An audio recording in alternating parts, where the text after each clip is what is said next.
নমস্কাৰ আজি নিফটি এটা ধুনীয়া ৰেলী দিলে 400 পইণ্টৰ 2.63% এটা সুন্দৰ ৰেলী নিফটি দিলে এতিয়া কথা হ'ল যে ৰেলীটো কিমান ষ্ট্ৰং কিমান সাস্টেইন কৰিব নে নকৰে ওপৰলে আৰু কিমান পাৰ্চেন্ট বা কিমান পইণ্ট আপ মুভ নিফটি দিব পাৰে তাৰ ওপৰত অলপ আলোচনা কৰিম তাৰ উপৰিও অপচন ডাটা এনালাইজ কৰিম আপোনাৰ আৰু ভিক্স ইনডেক্সটো আলোচনা কৰিম ঠিক আছে কালি আলোচনা কৰা হৈছিল যে 16100ৰ ওপৰত যদি নিফটি ব্ৰেক কৰে নিফটি এটা শাৰ্প ৰেলী আহিব আৰু ঠিক এজ এক্সপেক্টেশন সেই ৰেলীটো আহিল আউলি চাৰ্টত যদি আমি চাওঁ নিফটি এটা সুন্দৰ ৰিভাৰ্সেল প্যাটাৰ্ণ এটা নিফটি বনাইছিলে না এটো কি প্যাটাৰ্ণ বাৰু এটো ডাবল টপ ডাবল বটম প্যাৰাব্ৰেন এটা ব্ৰেকআউট নিফটি এটো দিলে আৰু ইয়াৰ পৰা এটা শাৰ্প আপ মুভ দেখিবলৈ পোৱা গ'ল ঠিক আছে এটা নিফটি এই ট্ৰেন্ডক আৰু আপ মুভটো কন্টিনিউ ৰাখিবৰ কাৰণে নিফটি এটা ৰিট্ৰেসমেন্টৰ প্ৰয়োজন আছে নিজকে অকন ষ্ট্ৰং কৰিবৰ কাৰণে নিফটি এটা অলপ তললৈ আহি যদি ওপৰলৈ গুচি যায় মুভ দিয়ে তেলে এই ৰেলীটো ষ্ট্ৰং বুলি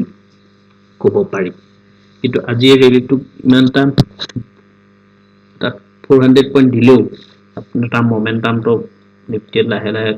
লুজ কৰিছিলে এভৰি আৱাৰত ঠিকৰে এই ট্ৰেন্ডটোক মই এটা ষ্ট্ৰং ট্ৰেন্ড দেখা নাই ভাবিলো ফটককে বাই আহি নিফটি আৰু ওপৰলৈ যাব পাৰে নিফটি যদি মুভ কৰে নিফটি কি হলকে মুভ কৰিব পাৰে ঠিক আছে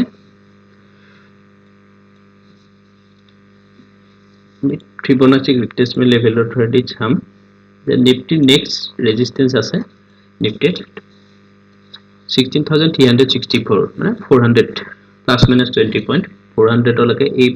আপোনাৰ 9 মে আৰু 10 মেৰ যেটো হাই আছিল 403 16403 যেটো মুভ আছিল তালৈকে নিফটি এটা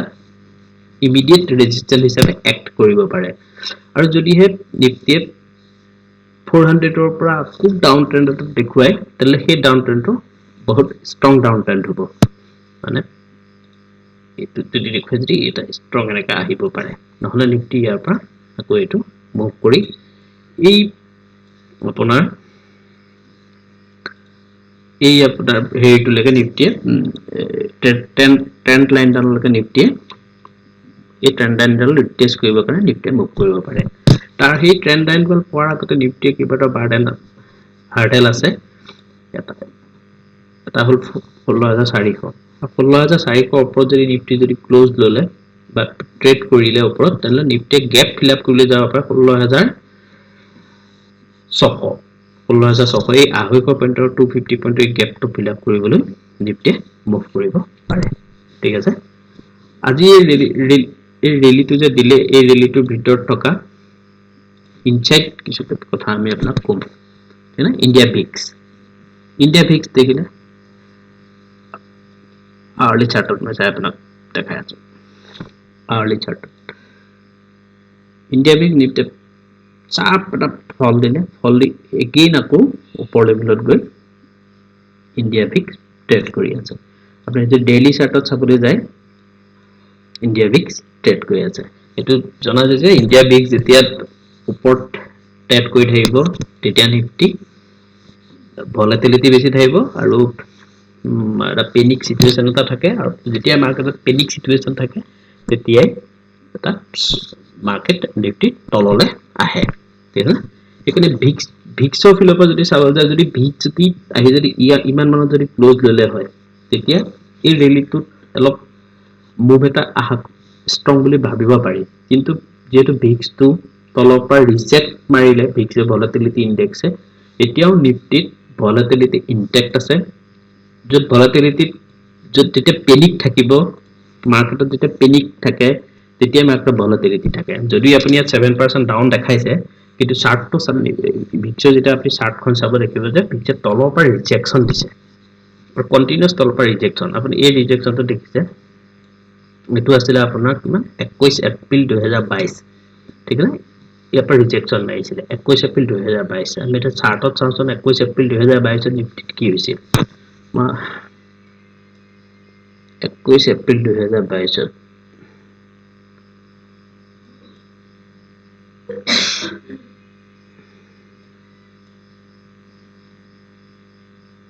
এইটো আছে না এইটোত এইটো আছিল 21 এপ্ৰিল 2022 21 এপ্ৰিল 2022 আছিলে এটা বুল গ্ৰীন ক্যান্ডেল বুলিশ ক্যান্ডেল আছিল আমি সবে হয়তো ভাবিছিলো যে মাৰ্কেট ফুল ইয়াৰ পৰা উঠি পেলাই মার্কেট একদম কোনোবাটো পাই যাব ইয়াত গুছি যাব ঠিক না কিন্তু ভিক্সে কি কৈ আছিল 21 এপ্ৰিল 2022 ত ভিক্সে তলৰ পৰা ৰিজেকশন দেখাইছিল এই যেটো তলৰ পৰা ৰিজেকশন দেখাই ভিক্সে মুভ কৰিছিল ৰিজেকশন দেখাইছিল আৰু নিফটিত কি কৰিছিল 21 এপ্ৰিল 2022 এটা ফল আহিল এটা ৰিটেষ্ট লৈ আকৌ এটা ফল আহিল মই এটো কোৱা নাই যে কাইলে মাৰ্কেট পঢ়িব বা মাৰ্কেটে ইয়াত এটা আকৌ ডাউন ট্ৰেন্ড দেখাব মই হেতু কোৱা নাই সম্ভাৱনীয়তা আছে যে এই যে মাৰ্কেটে ইমান এটা স্ট্ৰং আপ ট্ৰেন্ড নেদেখাব নিফটি ডাউন ট্ৰেন্ডটো এতিয়াও ইনটেক্ট আছে মাৰ্কেট এতিয়াও পজিটিভ হোৱা নাই আৰু আজি যেটো এই ৰেলীটো আছিল ৰেলীটো একচুয়ালি শৰ্ট কাভাৰিং ৰেলী আছিল নিফটি 400 পইণ্ট নিফটি যোৱাৰ পিছত 2.63% নিফটি আপো পৰা পিছত ওপেন ইন্টাৰেষ্ট মাত্ৰ 2.5% ওপেন ইন্টাৰেষ্ট ইনক্ৰিজ হ'ল জেনেৰেলি ইয়াত আপোনাৰ 657% ওপেন ইন্টাৰেষ্ট বাঢ়িব লাগিছিল ফাৰ্স্ট আমি যেতিয়া এনালাইজ কৰিছিলো তেতিয়া আমি দেখিছিলো যে 5-6% জেনেৰেলি এনেকুৱা এটা মুভত বা তাতকৈ বেছি ইনক্ৰিজ হয় কিন্তু আজি এটো দেখা পোৱা নগল ঠিক আছে আমি এটা কাইলেৰ কাৰণে একদম ইমিডিয়েট ৰেজিস্ট্যান্স হিচাপে 16400 বা 16400 ৰ পৰা 400 লৈকে ল'ব পাৰিম মানে 16400 এৰিয়াটো প্ৰফিট বুকিং এৰিয়া হ'ব যেতিয়া গেপ প্ৰফিট এটা আপুনি যেতিয়া এটা প্ৰাইস একচন বাইং কৰাৰ অপৰচুনিটি পাই তলত এৰিয়াটো যদি আপুনি যদি বাই অপৰচুনিটি পায় এইখিনি এৰিয়াত তেন্তে 16400 টো আপোনাৰ প্ৰফিট বুকিং এৰিয়া হ'ব ফাৰ্স্ট ঠিক আছে আৰু 16400 টো যদি ক্ৰস কৰি দিয়ে তেনেহলে আপুনি আৰু আপমু ওপৰলে দেখা যাব আৰু সাপোৰ্ট হিচাপে 16100 টো এটা সাপোৰ্ট হ'ব আৰু 16100 টো এটা প্ৰিভিয়াস যেটো ৰেজিস্ট্যান্স আছিল এটো প্ৰাইস একচন থিওৰি এটো কিটা সাপোৰ্ট হিচাপে এক্ট কৰে এটো আপোনালোকে জানে প্ৰিভিয়াস যেটো ৰেজিস্ট্যান্স এটো সেকেন্ড টাইম সাপোৰ্ট হিচাপে এক্ট কৰে না যদি এই সাপোৰ্ট এক্ট কৰি প্লে ই ওপৰলে যায় তেতিয়া এই মুভটোক আমি স্ট্ৰং মুভ হিচাপে লব পাৰিম যদি এই সাপোৰ্ট ইয়াত আহি যদি এটো সাপোৰ্ট নলৈ যদি এটো ব্ৰেক কৰি যে তললে গুছি আহে তেনে আমি এই ট্ৰেন্ডক এটো ইনভ্যালিড আপ মুভ বুলি বা এটা মাইনৰ শৰ্ট কভাৰিং এটা পুল বেক আছিল বুলি আমি কম যেহেতু মাৰ্কেট এতিয়াও নিফটিত ট্ৰেন্ড নেগেটিভ হৈ আছে ঠিক না মোৰ এনালাইজাৰ মতে নিফটি ট্ৰেন্ড এই কেন্দ্ৰটোৰ ওপৰত ইয়াৰ ওপৰত লৈ নিফটি এটা ট্ৰেন্ডটো পজিটিভ বুলি ক'ব পৰা যাব তালৈকে ট্ৰেন্ডটো মোৰ মতে ট্ৰেন্ডটো নেগেটিভ ঠিক আছে আৰু যেটা ট্ৰেন্ড এটা যেটা নেগেটিভ হৈ থাকে তেতিয়া আপোনালোকে কল অপচন কেৰি নকৰিব ঠিক আছে পুট অপচন কেৰি কৰিব পাৰে কিন্তু কল অপচন এটা কেৰি নকৰিব ইন কেস কি হয় আপোনালোকে খেয়াল কৰিছে যেতিয়া আপুনি কল অপচন এটা কেৰি কৰে যেতিয়া নিফটি 100 পইণ্ট গ্যাপ আছে যেতিয়া আপোনালোকৰ ডেল্টা 50 থাকে তো 50 পইণ্ট ওপৰ উঠিব লাগে কিন্তু 50 পইণ্ট নুঠে কি 35 পইণ্ট বা 40 পইণ্ট উঠে কি ওপৰলে প্ৰিমিয়ামটো ইনক্ৰিজ হ'ব গ্যাপত কিন্তু হ'ব কিন্তু যদি 100 পইণ্ট গ্যাপ আপ দিয়ে তেন্তে আপোনাৰ ডেল্টা 50 পৰিব কিন্তু কি আপোনাৰ 60 পইণ্টলৈকে তললৈ ডাউন হ'ব 60 70 পইণ্ট কেতিয়াবা দেখা যায় যদি এক্সপায়াৰ ওচৰত থাকে 70 পইণ্টলৈকে ডাউন হয় এটো কি হয় এটো থিটাৰ কাৰণে সেই প্ৰবলেমটো হয় এইকাৰণে এতিয়া যেতিয়া ট্ৰেন্ড এটা ডাউনত থাকে তেতিয়া আপোনালোকে কল অপচন কেৰি নকৰিব কাৰণ ট্ৰেন্ড এটা যেতিয়া ডাউনত থাকে যেটো গ্যাপ ডাউন দিব সেই গ্যাপ ডাউনটো সদায় ষ্ট্ৰং হ'ব ট্ৰেন্ড এটা যেতিয়া আপত থাকিব হি যদি গ্যাপ ডাউন দিয়ে সেই গ্যাপ ডাউনটো ষ্ট্ৰং গ্যাপ ডাউন নহয় মানে এটা বিগ গ্যাপ ডাউন নিদিয়ে ঠিক আছে এতিয়া আপোনাৰ গ্যাপ আপ দিলো এটা বেছি ডাঙৰ গ্যাপ আপ এটা নিদিয়ে ঠিক আছে ঠিক হেৰে কিন্তু গ্যাপ ডাউন দিলে এটা ডাঙৰ গ্যাপ ডাউন দিব আপুনি এই যেটো এই এৰিয়াটো যেটো প্ৰেজেন্ট সিনাৰিওটো চাবলৈ যায় যিকিটা গ্যাপ দিছে ডাউন দিছে বহুত ডাঙৰ গ্যাপ আপ দিছে আৰু গ্যাপ আপটো বেছি নহয় 100 therefore 200 তেনেকুৱা এটা gap up দেখা যায় এইটো ক্ষেত্ৰত বেলেগ আছিল এইটো আপোনাৰ এই ইয়াৰ gap condition টো বেলেগ আছিল এইটো আপোনাৰ HDFC মাৰ্জাৰৰ নিউজ বেস gap আছিল কিন্তু in generally দেখা যায় যে gap up দিলে আপুনি যিমান প্ৰফিট কৰে gap down দিলে আপোনাৰ লস তো বেছি হয় সেইকাৰণে কল অপচন ক্যাৰি নকৰিব যদি হয় ওপৰত আপুনি ৰেজিস্ট্যান্স এৰিয়াত আপুনি যদি থাকে পাই তেনেহলে পুট অপচন ক্যাৰি কৰিব পাৰিব ঠিক আছে এইকৰে মই আৰু এটা আপোনালোকক ওপেন ইন্টাৰেষ্ট ডাটাটো এনালাইজ কৰি পেলাই মোক কম যে এনেকুৱা এটা ৰেলি অহাৰ আগতে আমি কি দে অলপ হিঞ্চ এটাটো পাব লাগিব ডাঙৰ মানুহসকলটো হিঞ্চ পাইছিলে তেওঁলোকেতো কালি হিঞ্চ পাই কিনে এইটো ইয়ালকো প্ৰাইস পে কৰিছিলে আৰু আজি ৰাতি মৰ্নিংতে প্ৰাইস তললৈ নাহিলে কি ওপৰৰ পৰা কন্টিনিউয়াস যদি গল কোনো কাৰেকচনে নাছিলে মাৰ্কেটত ঠিক আছে আৰু কাৰেকচন নহয় মাৰ্কেট হেলথি নহয় মাৰ্কেট হেলথি হ'বলৈ হলে কাৰেকচন লাগিব মাৰ্কেট যদি ষ্ট্ৰং আপট্ৰেন্ড দিবলগীয়া হয় মাইনৰ কাৰেকচন মাৰ্কেট দিবই লাগিব আজিৰ ডেটোত কাৰেকচন নাছিল ঠিক আছে মই অপচন ডাটাটো এনালাইজ কৰিলো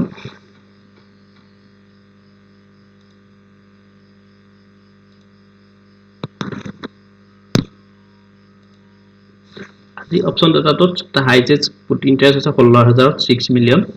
আৰু কলত আছে 16500 16600 আৰু 16500 এই 500.2 আহি টকা বুধ আৰু বৃহস্পতি এটো ৰেঞ্জ হিচাপে ধৰা যাব 16500 ওপৰত ৰেজিস্ট্যান্স আৰু 16000 ডাউন সাইডত সাপোৰ্ট হিচাপে আহি টকা পিৰিয়ডটো অনুমান কৰিব পাৰিব আৰু নেক্সট হাইয়েষ্ট ওপেন ইন্টাৰেষ্ট আছে 16200 ঠিক আছে আজি প্ৰাইস 16200 ৰ ওপৰত ক্লোজ লৈছে তথাপি 16200 মাইনৰ এটা শৰ্ট কভাৰিং আহিছে কিন্তু 16100 আৰু 16400 16000 বহুত শৰ্ট কভাৰিং আহি গৈছিল অলমোস্ট 3.2 মিলিয়ন শৰ্ট কভাৰিং আছে 16000 আৰু 3.8 মিলিয়ন শৰ্ট কভাৰিং আছে 16100 16300 আমাৰ 3টা বজালৈকে শৰ্ট কভাৰিং অহা নাই যি আহিছে 3টা বজাৰ পিছত যি 5 লাখ 5.4 লাখ যি শেয়াৰ আপোনাৰ শৰ্ট হৈছে শৰ্ট কভাৰিং কৰিছে হেতু 3টা বজাৰ পিছত আহিছে কাইলে যদি হে 16200 আৰু 16300 শৰ্ট কভাৰিং নাহে ফাৰ্স্ট হাফত 11টা 12টাৰ ভিতৰত যদি শৰ্ট কভাৰিং যদি অলমোস্ট 11টাৰ ভিতৰত যদি আপুনি শৰ্ট কভাৰিং যদি 16200 আৰু 16300 যদি শৰ্ট কভাৰিং নাহে কল অপচনত তেনেহলে আপুনি কল অপচন ট্ৰেড নকৰিব ঠিক আছে কৰিলেও বহুত কম প্ৰফিট লব বহুত কম পইণ্ট লব আৰু ষ্টপ লছটো স্ট্ৰিক্টলি মেইনটেইন কৰিব ৰিভাইজ হৈ যাব আজি যেনেকৈ তলৰ আহিছে আকৌ ওপৰলৈ গুচি গৈছে সম্ভৱ যদি 16200 16300 যদি শৰ্ট কভাৰিং দিলি নাহে তেনেহলে সেই বস্তুটো সেই আপুনি ডাউন ট্ৰেন্ডটো আকৌ ৰিকভাৰি নহব পাৰে এটা চাপ ডাউনফল দেখাব পাৰে ঠিক সেইদৰে 16200 16300 শৰ্ট কভাৰিং হোৱাৰ লগে লগে 16100 আৰু 16000 ওপেন ইন্টাৰেষ্টটো ইনক্ৰিজ হ'ব লাগিব ঠিক আছে 16100 যদি ওপেন ইন্টাৰেষ্ট ইনক্ৰিজ হয় আৰু একে সময়তে একে হেৰিতে 16200 16300 যদি শৰ্ট কভাৰিং আহে তেনেহলে জানিব মাৰ্কেটে গেপ ফিল আপ টো কৰিবৰ কাৰণে 16400 ওপৰত যাব পাৰে 400 ওপৰত গৈ 16600 লৈকে গেপ ফিল আপ কৰি যাব পাৰে ইয়াৰ কাৰণটো কি 16200 16300 যিখিনি কল ৰাইট কৰি থৈ দিছে তেওঁলোক সৰু সৰু মানুহ বহুত ডাঙৰ মানুহ তেওঁলোক বহুত টকা আছে তেওঁলোকৰ সেইকাৰণে কল ওপেন ইন্টাৰেষ্ট শৰ্ট কৰিব পাৰিছে তেওঁলোকে ভাবিছে যে এই উইকৰ এক্সপায়াৰটো 16200 তলত হ'ব 4.7 মিলিয়ন কল ৰাইটাৰ ভাবিছে এক্সপায়াৰ 16200 তলত হ'ব আৰু 3.9 মিলিয়ন কল ৰাইটাৰ ভাবিছে যে হেৰি এক্সপায়াৰি 16300 তলত হ'ব মানে 4.7 আৰু 4.3 মানে 12 মিলিয়ন কল ৰাইটাৰ ভাবি আছে এক্সপায়াৰি তলত হ'ব যদিহে এওঁলোকৰ ইনফৰমেশন থাকে এওঁলোক মাৰ্কেট এক্সপাৰ্ট হয় যদি এওঁলোকে শৰ্ট কভাৰিং কৰে তেনেহলে এওঁলোকে এটা এজাম্পশন আমি কৰিব পাৰিম যে মাৰ্কেটে 16200 আৰু 16300 ওপৰত এক্সপায়াৰি দিব মাৰ্কেটে মাৰ্কেটে আৰু আপ মুভ দিব আৰু যদিহে প্ৰাইসটো গেপ আপ দি অলপ ওপৰত সাস্টেইন কৰাৰ পিছতো 16200 16300 শৰ্ট কাভাৰিং নাহি বৰঞ্চ আৰু নাহে তেনেহলে ভাবিব যে সেই যেটো গেপ আপ দি প্ৰাইসটো মুভ কৰিছে হি বেছি সময় তাত সাস্টেইন নকৰে হি আপোনাৰ যদি ডাউনফল দেখায় শাৰ্প ডাউনফল দেখাব সেইকাৰণে কল বাই কৰিলো ষ্ট্ৰিক্ট ষ্টপ লছ মেইনটেইন কৰিব ঠিক আছে আৰু কম প্ৰফিট লবলৈ চেষ্টা কৰিব ঠিক আছে এতিয়া মই কৈছিলো যে প্ৰাইস এটা ৰেলি এটা অহাৰ আগতে আমি কেনেকে অলপ সৰু খুৰাকে হলো হিঞ্চ এটা আমি লব পাৰো সৰুকে হলো এটা আমি হিঞ্চ এটা কেনেকে লব পাৰো একুৰেট নহয় আপোনাৰ অলপ হিঞ্চ এটা পালো ঢেৰ হৈ যায় ঠিক আছে তাৰ কাৰণে আমি চাম FII ডাটা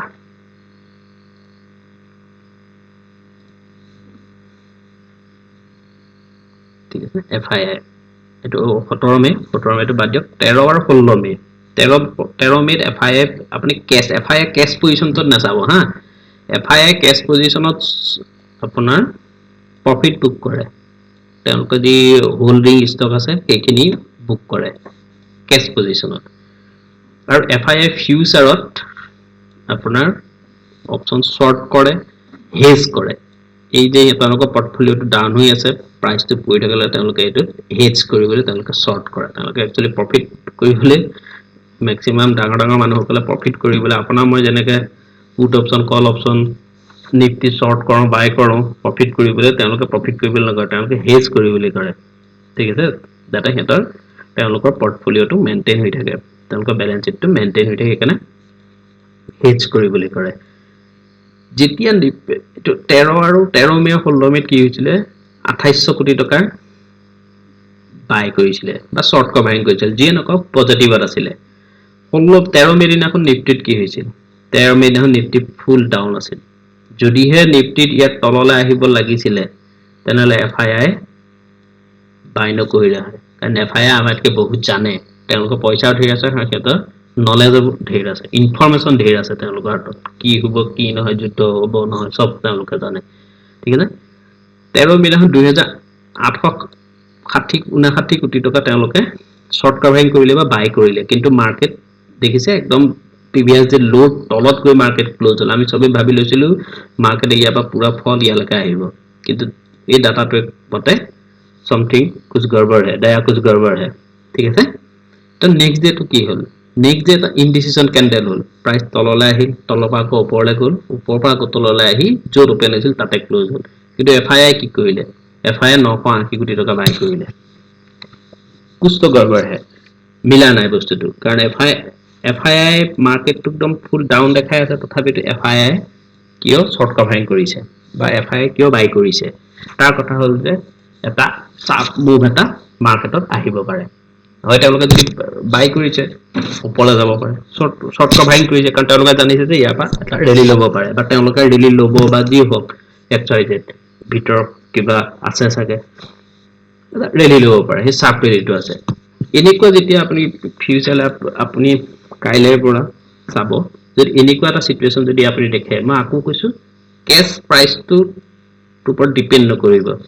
FII কেছত বিচিছে ই এটা লং টাৰ্মত ইম্প্যাক্ট এটা হ'ব পাৰে কিন্তু ই শৰ্ট টাৰ্ম ইনডেক্সত এটা ইম্প্যাক্ট নপৰে কাৰণ নিফটি 500 বা নিফটি 1000 কোনোবাটা ষ্টক বেচিলে ইনডেক্সত নিফটিত একোই ফৰক নপৰে ঠিক আছে নিফটি 50 ইনডেক্সত বেচা কিনাৰে নিফটিত ফৰক পৰিব কিন্তু সব FII বেচিলে বুলি যে ই ডাউন আহিব তাৰ কোনো কাৰণ আজি আছে 2000 কোটি টকা বেচিছে মার্কেটটো কিমান উঠি গল মার্কেট 400 পইণ্ট উঠিল কিন্তু FII 2000 কোটি টকা বেচিছে ইয়াতে ইনডেক্স নিফটি 50 স্টক বেচা নাই নিফটি মোভাৰ কিটা বেচা নাই ইয়াতে সেন্টিমেন্ট এটা লং টাৰ্মৰ সেন্টিমেন্টত ই এফেক্ট কৰিব পাৰে FII কেছটো তো বেছি আছে এটা বেচাটো কিন্তু আপোনাৰ ফিউচাৰ যেটো থাকিব সেইটোৱে আপোনাৰ আহি থকা দুদিন বা 3 দিনৰ এটা সিনাৰিও আপুনি চাব পাৰে যদি এনেকুৱা সিনাৰিও দেখে আপুনি পুট অপশন বাই নকৰিব ৰখি দিব লাগিলে এটা মুভ নলক কোনো কথা নাই ঠিক আছে আপুনি ট্রাই কৰক কল অপশন বাই কৰি এনেকুৱা এটা মুভ আহে ঠিক সেইদৰে যদি নিফটি যদি আপ ওপৰলৈ গৈ আছে আপ নিফটি যদি ওপৰলৈ গৈ আছে আৰু এফআই দেখিছে যে কন্টিনিউয়াস দুদিন বা তিনিদিন এট ওয়ান ডেৰ একশনৰ ওপৰত বিলিভ নকৰিব ওয়ান ডেৰ একশনৰ ওপৰত বিলিভ নকৰিব মিনিমাম 1-2 days 3 days যদি দেখিছে যে প্ৰাইস ওপৰলৈ গৈ আছে কিন্তু FII ফিউচাৰ শৰ্ট কৰিছে কেছত কি কৰিছে এটো আমাক ক'বলগীয়া নাই ফিউচাৰ শৰ্ট কৰিছে তেনেহলে জানিব সেই যে যেটো আপ মুভ যে দিছে সেই আপ মুভটো বেছি সাস্টেইন নকৰে এটা ফল দিব শাৰ্প ফল আৰু সেই শাৰ্প ফলটো ক্যাচ কৰিবলৈ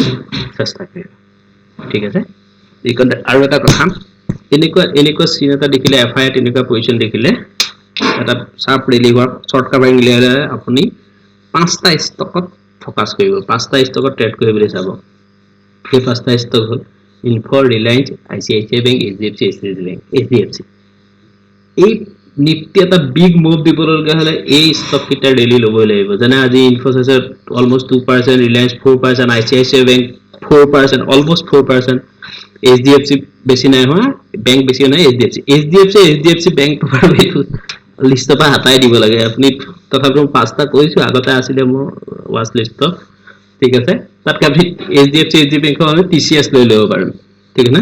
কিন্তু TCS লৈ ললে কিবা দুটা আপোনাৰ IT হৈ যায় একো না TCS ICICI ৰিলায়েন্স ইনফোসিস এই কিটাত আপুনি ওয়াচ মানে ফোকাস কৰিব পাৰে এনেকুৱা সিচুৱেচন এই যে সুবিধা পায় এটা স্ট্ৰিক্ট ষ্টপ লস লগায় আপুনি ট্ৰেড কৰিব পাৰে এটা বহুত কম হয় এটা ভাল মুভ আপোনালোকে পাব ঠিক সেইদৰে ভাইস ভাৰ্সা অপোজিটটো হ'ব পাৰে যদি ওপৰলৈ গৈ থকাৰ অৱস্থাত যদি FI এনেকুৱা হৈছে তাহলে আপুনি এই ষ্টক কিটাত শৰ্ট কৰিব পাৰে এটা দিব আপুনি বেক টেষ্ট কৰি চাব আহি থকা দিনটো চাব আৰু আপুনি দেখিব যে ৰিজাল্টটো অলমোস্ট একুৰেট হয় ঠিক আছে এতিয়া আমেৰিকাৰ মাৰ্কেটটো অকল চকু ফুৰাম আমেৰিকাত US কি আছে ডাউজন ঠিক আছে আমেৰিকা মাৰ্কেটটো এটা গ্যাপ আপ দিছিল কিন্তু এতিয়া অলপ নেগেটিভ জমক খেলিছে ট্ৰেড কৰি আছে ইউ ইমান তাত ষ্ট্ৰং নহয় আমেৰিকা মাৰ্কেটে এই ইয়াৰ প্ৰতি এই ৰেলীটো দিলে এইকনলৈকে যে উঠিল ধৰি লওক ইয়াৰ পৰা আপোনাৰ 30,000 31,250 পৰা আপোনাৰ 32,500 যেটো ৰেলী দিলে ৰেলীটো ষ্ট্ৰং নহয় দেখিছে না আপুনি ইয়াত মোমেন্টাম নাই এটো কিবা ডাঙৰ কিবা বাইং আহিছে বুলি এটো ক'ব নোৱাৰি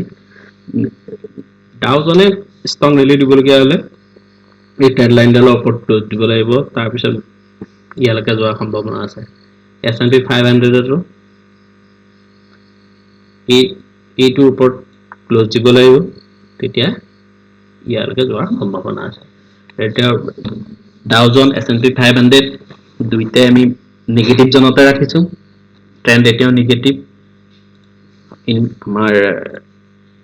Nifty trend still negative India VIX volatility যদিও আজি 7% ডাউন দেখিছে তথাপিতো মই নকওঁ যে এতিয়া ভলাটিলিটি কমিছে ঠিক আছে না কাৰণ এটা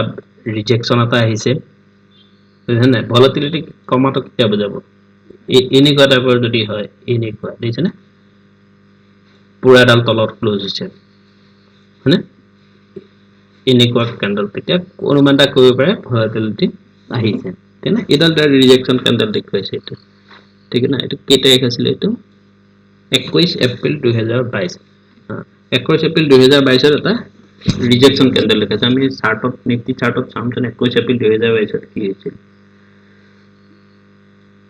21 এপ্ৰিল 2022 ত 21 এপ্ৰিল এইটো চাওক এইটো 21 এপ্ৰিল 2022 ফুল গেপ আপ ঠিক আছে এখানে কিবা কিবি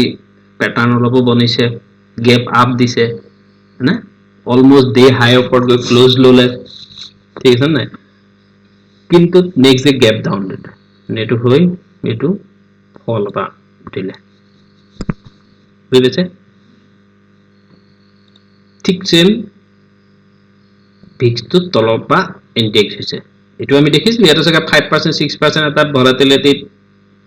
ডিক্রিজেস কমি যোৱা আমি পাইছিলো জায়গা বিক্স ডাউন হৈছিল কিন্তু ই নেক্সট ডে কি হৈ গল আপুনি দেখিলে ঠিক আজিও সেই এটা সমজা মই এটো কোৱা নাই যে কাইলে নিফটি পৰিব মই হেতু কোৱা নাই এই যেটো আজি যেটো ৰেলি দিলে সেই ৰেলি পাৱাৰটো যেটো জোৰ যে এই ৰেলিটো যাক নিফটি ওপৰলৈ লৈ যাব পাৰিব বা নিফটি এইকনলৈকে লৈ যাব পাৰিব এই ৰেলিটোত অকন সন্দেহ আছে আৰু দুডাল মান ক্যান্ডেল সোৱাৰ পাছত ডাটা সোৱাৰ পাছত হে এটা সিদ্ধান্তত আহি উপনীত হয় নিফটি এই পইণ্টলৈকে যাব পাৰে বা এই পইণ্ট ব্ৰেক কৰি ইয়ালৈকে হয়তো নিফটি যাব পাৰে নহলে তাৰ ওপৰও নিফটি যাব পাৰে আৰু দুই এডাল ক্যান্ডেল দেখাৰ পাছতহে আমি কৰিব পাৰিম হয় এই গ্যাপটো ফিলআপলৈকে নিফটি আহিব অহাৰ সম্ভাৱনা আছে ঠিক আছে কাইলৈ আকৌ লগ পাম আশা কৰোঁ ভিডিওটো আপোনালোকৰ কাৰণে হেল্পফুল হ'ব ধন্যবাদ